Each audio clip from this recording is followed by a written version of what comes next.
Today at 6, the Taliban declare independence as 20 years of foreign military presence in Afghanistan comes to an end. Last man out, America's longest war, but it leaves behind an uncertain future for the Afghan people. American uniforms, American weapons, but now worn by the Taliban, the spoils of a war that was the US's longest military mission. Now it has ended in the worst of ways, and it will live long in memory, here in Afghanistan, in America, and far beyond. From fallen heroes to survivors, what do British veterans and their families make of the Afghan campaign? We'll be live in Kabul and Washington and asking what this says about Joe Biden's presidency.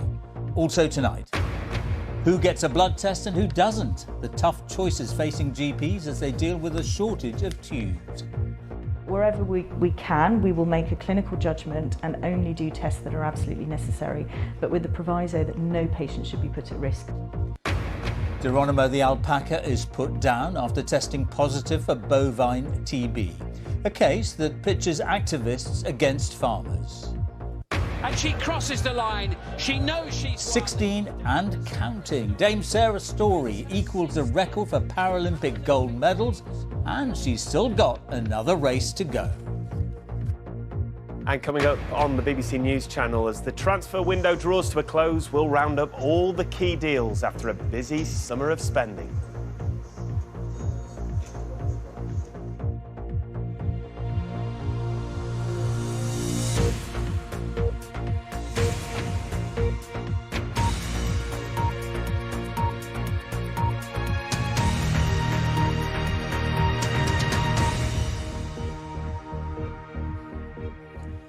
Good evening and welcome to the BBC's News at 6. It was just one flight out of Kabul, but it brought to an end the 20-year presence of foreign forces in Afghanistan.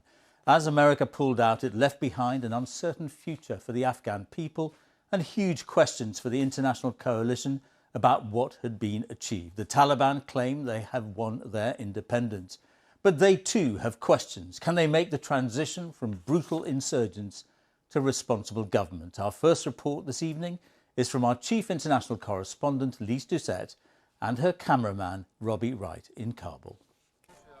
American uniforms, American guns. But these are Taliban Special Forces. Badri Unit 313. They're in charge at Kabul Airport. Our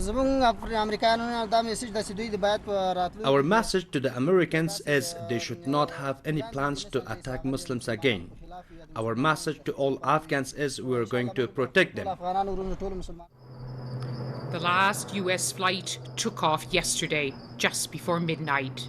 The last moments of America's military mission here. The skies exploded with Taliban celebration. Once it was clear the last US soldier, Major General Chris Donahue, was on his way home. This is what they left behind. Hangars full of helicopters, even Black Hawks, all disabled, destroyed, so the Taliban can't use them. The best of American military hardware, the best of its generals, were part of its longest war. And now it has ended in the worst of ways, and it will live long in memory, here in Afghanistan, in America, and far beyond. Today, an airfield flooded by Taliban. Their urgent task, repairing the runways, so commercial airlines can fly again. As you can see, these infidels destroyed the entire airport. They haven't left any machinery in good repair. We had a team ready to fix this mess ever since we came to Kabul. Now that the Americans have left, we are ready to clean it up. All flights have stopped, but Afghans still keep trying to get in, to find a way out of this country. Taliban guards turn them away. When we drive through the streets of Kabul, the city seems much the same, until we get to the banks. To the queues stretching all the way down the street. Most banks are shut, most don't have any money. Some people have stood here for days, wondering if they can withstand this for long. I should build a future, I should study. So definitely if the situations are like that, that you should stay for 1 week just to take 10,000 Afghani, $100 from a bank. So it's not possible to live here. A country turned upside down and inside out. An old order suddenly ripped away. A new one suddenly started, in chaos and uncertainty. Lise Doucette, BBC News, Kabul. Dozens of countries, including Britain, may have had forces in Afghanistan, but there is no question that it was a mission conceived in the US and led by the US. The numbers alone tell the story. America is thought to have spent more than $2 trillion over the last 20 years. And then there was the cost in lives. More than 2,400 US military personnel died in the line of duty. But that's dwarfed by more than 116,000 Afghan civilians, police and military forces killed in the conflict. Our Washington correspondent Alim Makboul has more. These already iconic images of a commanding officer of the evacuation mission, Major General Chris Donahue, caught in night vision, the last soldier out of Afghanistan. More disconcerting for Americans are the images just hours later of Taliban forces in US military fatigues inspecting the same airfield. And it wasn't just equipment the US military left behind, but American citizens and vulnerable Afghans. But the US insists the work to get them out continues. A new chapter of America's engagement with Afghanistan has begun. It's one in which we will lead with our diplomacy. The military mission is over. A new diplomatic mission has begun. It was an incredible logistical effort to evacuate more than 123,000 civilians over the past month. But of course it came at a cost. Scores of civilian deaths and 13 more US military lives lost, adding to the more than 2,300 Americans already killed in Afghanistan and heaping more pressure on President Biden. For a country renowned for honouring its servicemen and women, what looks to many inescapably like a defeat has been a huge blow, and military veterans have been especially vocal about their dismay. I think it was a waste of time over there because it wasn't run properly. I don't think $2 trillion spent over there and nothing's changed, it seemed like. The Taliban's back in and they were just waiting for us to leave. I love this country. It'll come back, but it's not in a good place right now, that's for sure. And there has been much discussion here about what this humbling, chaotic end to its longest war means for America's standing in the world. And President Biden's due to address the nation in the coming hours, and if his speeches of recent days are anything to go by, then he'll unequivocally stand by his decision-making during this withdrawal process. And while it's true, of course, that Americans will no longer be killed in battle in Afghanistan, the fact that so many Americans have been left behind has, of course, made it all the harder for people here to see any positives in the way this war was brought to an end. Alim Makboul in Washington, thank you. Now, from the start of the Afghan mission, Britain played a key role. As Prime Minister at the time, Tony Blair said we were shoulder to shoulder with America. Now that the military mission is over and the Taliban is in charge, it is up to the diplomats to work out how they deal with those who were sworn enemies just weeks ago. Our diplomatic affairs correspondent, James Landale, has been looking at the options. 20 years, the relationship between the West and Afghanistan has been shaped by military force. But those boots are no longer on the ground. So how now might the world engage with the Taliban from outside? Well, it certainly requires a new kind of diplomacy. Western powers want the Taliban to ensure Afghans can leave if they want. They say the rights of women and children should be protected. I shall put the draft resolution to the vote now. That's what they called for last night. But the United Nations works better when, well, it's united, and China and Russia abstained. Ministers insist there is a international Focused on the immediate priorities, continuing safe passage for those, the minority, the small minority, but nonetheless significant number who haven't yet been able to get out. We're working with the third countries in the region. When we come back to that point, we'll use all the levers at our disposal, and we need to bring in a wider cast of countries to exercise maximum moderating influence on the Taliban. One way of doing that is through humanitarian aid. Afghanistan is desperately poor, with about 1/3 of the population facing food insecurity. The Taliban government will need money for health and education. So there's a need for the international community to continue getting aid in on the ground. Another key priority is security. Most countries agree Afghanistan shouldn't become once again a base for terrorism. But can Western powers cooperate with the Taliban in tackling shared opponents like the local Islamic State group ISIS-K? And will that give them influence in Kabul? Now, the key leverage that you have is international recognition and aid money. And those two levers, as humble as they may be at this point, will be incredibly important in forcing the Taliban to do something. The problem is the West has a number of priorities in Afghanistan right now, from counterterrorism to human rights to women's rights. What will be the one overriding priority that they push the Taliban on? So as Britain replaces its military with diplomacy, it and other Western powers will need a new clarity of purpose. And when it comes to Afghanistan, that can be hard to achieve. James Landell, BBC News. Over the last 20 years in Afghanistan, there have been 457 deaths of UK Armed Forces personnel.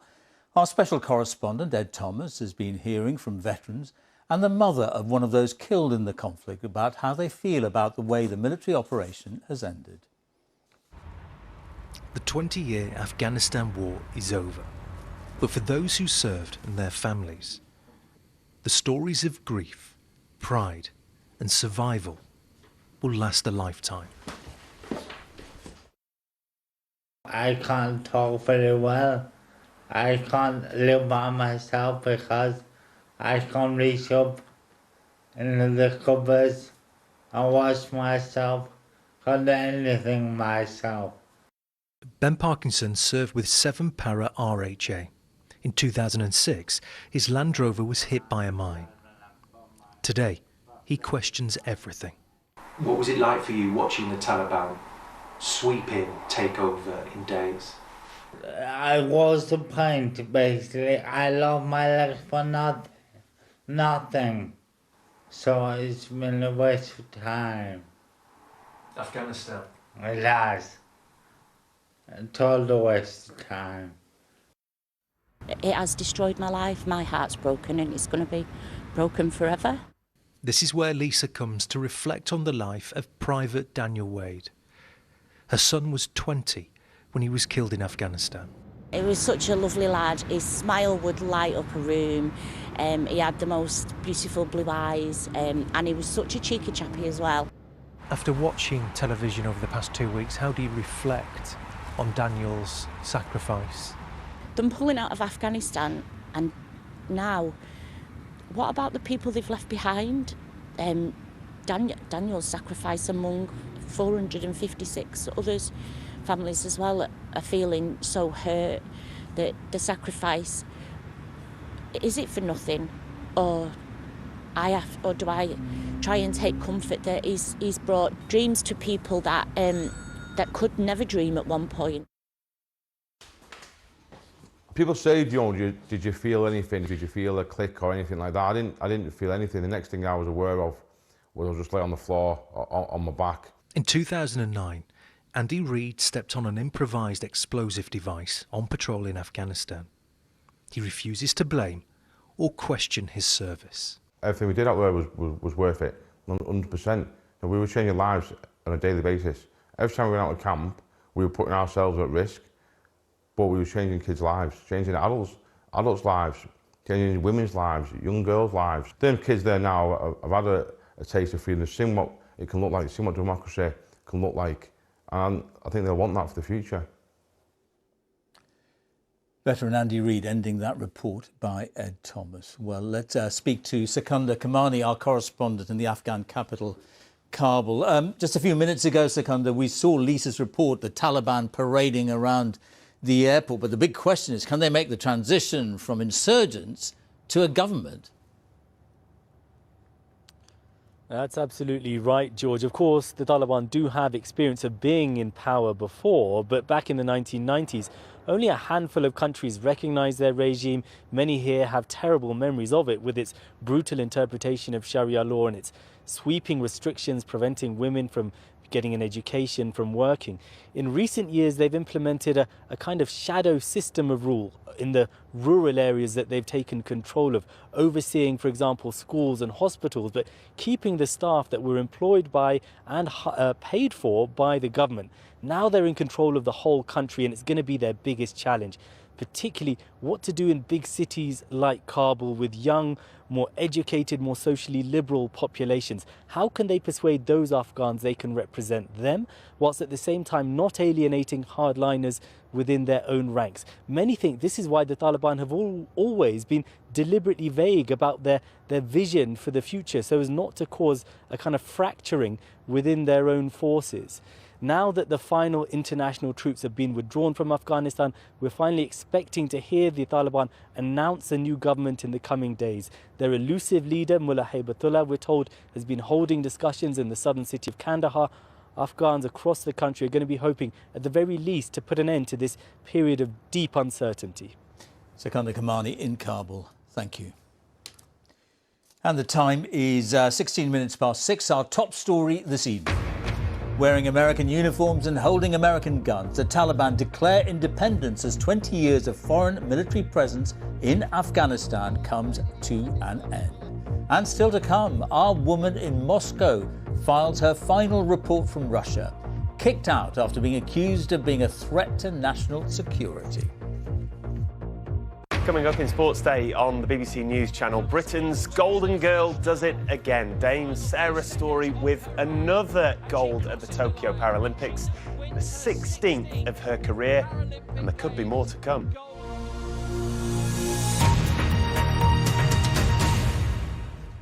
GPs are having to make some tough choices as they're forced to decide which patients get blood tests. It follows an ongoing shortage of the vials used to collect blood across England and Wales. The NHS is stopping all non-urgent testing for the time being. Today, the company manufacturing the tubes says it will deliver millions more tubes later this week. Our health editor Hugh Pym reports. These are some of the tubes for blood tests which are now in short supply, and at least till the middle of September that'll affect some patients at GP practices. The NHS has sent out warnings that all blood tests will be stopped for the next few weeks unless they're for emergency cases, but GP leaders are frustrated. It's concerning because sometimes there isn't a very sharp dividing line between what is urgent and what is routine. So as GPs, we're having to make a choice on the ground. And it's very difficult as a GP when you're held to account and blamed by a patient, for example, for not doing a blood test when the responsibility for it lies outside our control. In practice, tubes like this will continue to be used in some urgent cases like cancer, and also to assess whether it's safe to put patients on certain medication. But routine monitoring for a range of different conditions will be put on hold. The shortage may only last a few weeks, but even so, doctors argue it'll cause disruption. We have to understand that general practice in particular doesn't do blood tests willy-nilly. We only do tests when they are clinically indicated, and anything that we have to push down the road is then going to delay the care for another patient that we should have been seeing in that time frame. So it's a difficult one. One major supplier, the US company Becton Dickinson, said in a statement there'd been the most unpredictable demand in 70 years of producing these products because of the pandemic. It added there'd been global transportation delays and raw material suppliers had been challenged to keep up with demand. The company said it was diverting more supplies from other countries to the NHS and that the UK factory in Plymouth was boosting production by 20%. Geraldine had a blood test in June after feeling very tired. Her doctor said she might have a condition needing treatment and a follow-up test was booked for August. but the day before she was called by the surgery and told it was postponed because of the tube shortages. I'm still not aware whether I have this condition, which is worrying because I'm still tired and I'd just like to get some, decision about it. It'd be good to know I hadn't got it, basically. The Department of Health said safety was the top priority and work was continuing to minimise the impact on patients, but there's still uncertainty over how long the shortages will last. Hugh Pym, BBC News. Now, the latest UK coronavirus figures show there were 32,181 new infections recorded in the latest 24-hour period, which means an average of 33,776 per day in the last week. The latest figures show there were 7,015 people in hospital being treated for coronavirus on Friday. 50 deaths were reported in the latest 24-hour period. That's people who died within 28 days of a positive COVID-19 test. That takes the average deaths per day over the last week to 97. On vaccinations, 88.4% of people aged 16 and over have now had their first jab, and 78.7% of the population aged 16 and over have had both doses. An alpaca, which twice tested positive for bovine tuberculosis, has been put down following a failed attempt in the courts to save it. Government officials and police arrived to collect Geronimo this morning. The animal's owner had claimed the test used to confirm the alpaca's TB status gave false positive results. The government said it was necessary to prevent the spread of disease. Our Environment and Rural Affairs correspondent, Claire Marshall, reports from South Gloucestershire. This morning, the moment Geronimo's supporters had been dreading. A team of DEFRA officials and police officers came to take the alpaca away. It was taken in this trailer with a police escort to be euthanised. Mrs. MacDonald had brought Geronimo to the UK from New Zealand in 2017. The alpaca had tested positive twice for bovine TB, but Mrs. MacDonald maintains the tests were flawed. I heard that Boris Johnson has sympathy for me. Well, stuff your sympathy, Boris Johnson. Why the hell didn't you sort this out? Why am I stood here today with media, surrounded by media, and my animal was dragged off with a rope round his neck? The case has highlighted the deep divide over how to control the disease in cattle. In England, the highly controversial badger cull sees tens of thousands of the animals, a protected species, shot each year. Farmers believe it's a key part of the strategy. TB costs the taxpayer millions each year and can devastate farming businesses. We've lost around about 160 cattle. Unfortunately, when it happens, I don't like it, but I accept that if it's failed a test, if some of my cattle have failed a test, they, unfortunately, their fate is sealed. That's what has to happen. The government said it was following the scientific evidence. There will now be a post-mortem examination on Geronimo. And this examination could potentially throw up new evidence, confirming that the animal, as the most recent 2 tests showed, was infected, or, as its owner believes, it was actually healthy when it was destroyed. George, back to you. Thank you very much. The BBC's Moscow correspondent has left Russia today, expelled by the authorities after being labelled a threat to national security. Sarah Rainsford, who first reported for the BBC from Moscow over 20 years ago, just as Vladimir Putin came to power, has been told she can never return to the country. The BBC has condemned the move, calling it a direct assault on media freedom. Here is Sarah's last report from Moscow. This was the moment I discovered I was being expelled from Russia. According to a specific law, I've been designated a threat to national security, and as such, I'm not allowed into the country. Вам отказано во въезде в Российскую Федерацию бессрочно. Pulled aside at passport control, I was told the FSB security service had banned me for life. I recorded the conversation. Я журналист. Я знаю. Мы, соответственно, всю информацию по вам уточним. I was returning from Belarus, where I'd confronted Alexander Lukashenko on the mass repression and torture of peaceful protesters. His loyal supporters rounded on me in a coordinated attack. Vladimir Putin's presenting this as just another working visit. I've reported from Russia for 2 decades, the whole span of Vladimir Putin's presidency. Russian people. There have been highs, like the World Cup, but I've also charted the slow erosion of freedoms here, the crackdown on dissent. A year ago, the government put me on short-term visas. Then I became the news. As state television announced, I had to leave.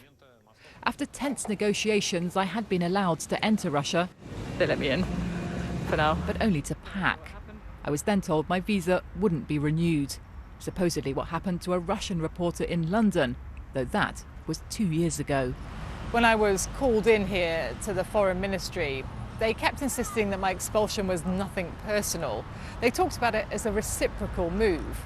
But they refused to even engage with the fact that I've been labelled a national security threat. They said that was just a technical moment. But at a time when Russia is increasingly seeing enemies all around, it really feels like I've now been added to the list. It's happening as the pressure on Russian journalists who don't toe the Kremlin line is intensifying. Dozh TV has just been added to a growing blacklist of media labelled foreign agents for getting funds from abroad. The status of foreign agents means that we, Dozh, we are enemies of the state. The pretending of being democracy is over. It is very bad, and it could become much worse anytime. Ready? So I'm leaving a country I first came to as the Soviet Union fell apart, when free speech, all freedoms, were new and precious. It feels like today's Russia is moving in reverse. Sarah Rainsford, BBC News, Moscow. Paralympics GB have claimed 3 more gold medals on day 7 of the Games in Tokyo. There was a record-breaking performance in the pool plus 2 victories in the cycling, with Dame Sarah Storey taking a 16th gold medal to equal the British record. Our sports correspondent Andy Swiss reports from Tokyo. It was, she said, a dream come true. For Dame Sarah Storey, another remarkable milestone. She began the time trial knowing another gold would equal the all-time British record.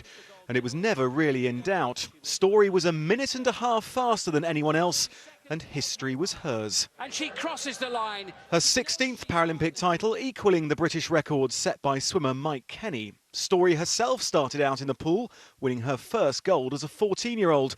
And now, nearly 3 decades later, the tears of joy flowed, to the delight of another sporting dame. She still has the amazing sort of physical ability to set new standards and push the barriers every single time the games come around. But importantly, she's still got the same passion, the same drive. She still wants to sort of break her own records, and she's loving it. Well, Dame Sarah Storey could yet make even more history. If she wins the road race here on Thursday, she'll clinch her 17th Paralympic gold, and no British athlete has ever done that. The cycling also brought a more unexpected gold. During the last Games, Ben Watson was working as a chartered surveyor. Now he's a Paralympic champion. Cue exhaustion and eventually elation. Every member of Britain's cycling team has now won a medal here. It's an amazing feeling. Like the fact that I can, this has been the result of so many years. I'm eternally grateful, happy and excited. Yeah, and a bit gobsmacked really that, come back one of these. In the pool, meanwhile, there was another gold for one of Britain's breakthrough stars. Rhys Dunn surging to his 3rd title here and a new world record to boot. It's gold to Rhys Dunn! But this was the most poignant moment. Just days after arriving following his evacuation from Kabul, Afghanistan's Hossein Rassouli competed in the long jump. He finished 13th, but merely being here was a victory in itself. Andy Swiss, BBC News, Tokyo. And that brings us to the weather with Stav Daenerys. Definitely a chill in the air this morning, here in London at least, Stav. Absolutely, George. It doesn't feel very much like the very end of August. It's because we've got our area of high pressure. It's a blocking high, which we've had for a while, but its orientation, its position is kind of in the wrong place. It's bringing a lot of cloud to our shores, even some drizzle at times. You're almost lucky if you do get any sunshine, which is reserved for western areas. And here's the position of the high. It's going to be like this throughout the rest of the week, feeding in this cloud and breeze off the North Sea. And that's why we're seeing quite a lot of cloud around. Now, through this evening and overnight, most places will stay cloudy. The odd spot of drizzle likely across some eastern coastal areas. Clear spells will develop again like last night, particularly across Scotland, maybe in parts of Northern Ireland, the southwest of the country. It's here where we'll see a few chilly spots under the clear skies. Otherwise, for most, with the cloud, the breeze, double-figure values. So Wednesday then, very little change. We hold on to rather grey leaden skies. Again, the odd spot of light rain or drizzle across some eastern areas exposed to that northeast breeze, which will be quite fresh along coastal areas, as you can see there on the wind arrows. Best of the sunshine will be across Scotland. Could see a bit more tomorrow, in fact, across the north, and the odd glimmer further south and southwest. Otherwise, most places seeing temperatures mid to high teens where we hold on to the cloud. Cool in that long North Sea coast.